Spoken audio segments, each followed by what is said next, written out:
G'day everyone, nothing like a free lunch.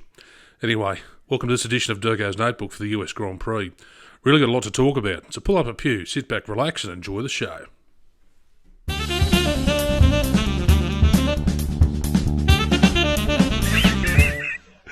You wouldn't fucking read about it.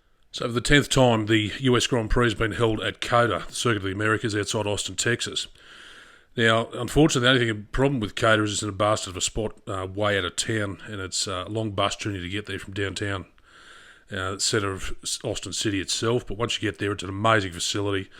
And I always say to everyone, if you're going to go to one race, go to COTA. It's unreal. You will not regret it at all. And the amazing thing, of course, is the 30-metre elevation climb up to the top of Turn 1, which is like a roller coaster for the drivers.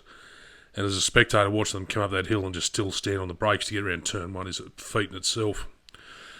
Now, as part of their testing regime for the teams, Gio was obviously trying to redeem his credentials as an F1 driver, and particularly with the Haas team, because there may be a vacancy there next year with Mick Schumacher not getting signed. So Gio went out for a whole 3.5 laps in the Haas and then binned it into the wall, so he didn't do himself any favours trying to put his argument across to Gene and to Gunther that he needs to replace Mick next year. We'll get on to the race itself. Now, one of the talking points, of course, was into Turn 1 with George Russell torpedoing himself into the side of Carlos Sainz. Now, one thing I missed was when I was watching it live, I didn't notice the puff of smoke, which I've got here in this photo.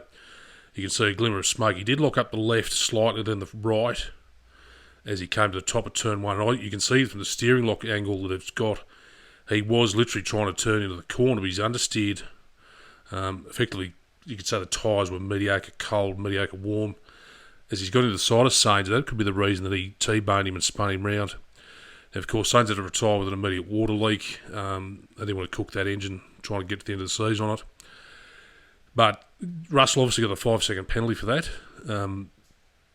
Some people say, look, it was the first turn, first lap incident, should be a racing incident.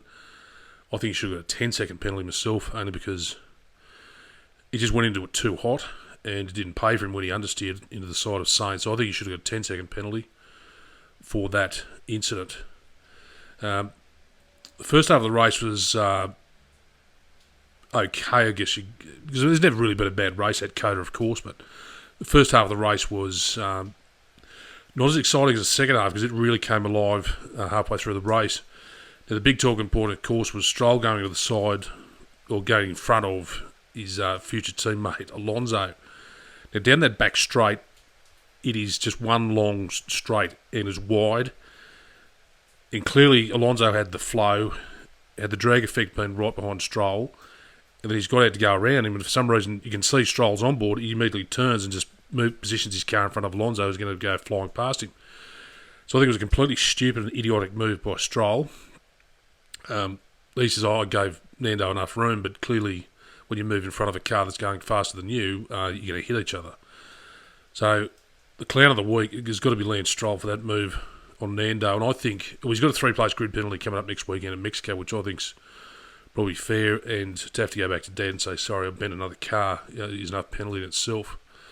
But it's just one of those things. I can't stand Lance Stroll as a driver. I just don't rate him.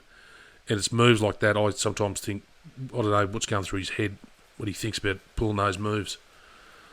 Yeah, of course, he comes to the media den and says, no, I wasn't at fault, not my problem. Just unbelievable.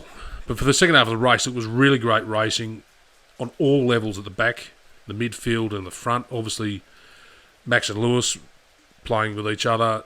It was just a great race overall. So I think the race really came alive, as I said, in that second half. And as a few people said in the group comment, I think Max has really matured this season as a driver.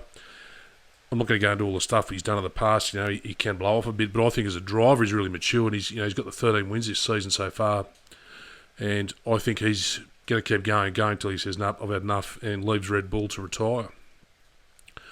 So that's about it for that. It's good to hear Logan Sargent's been given the keys to the factory at Williams. He's just got to get enough points to get his super licence at least.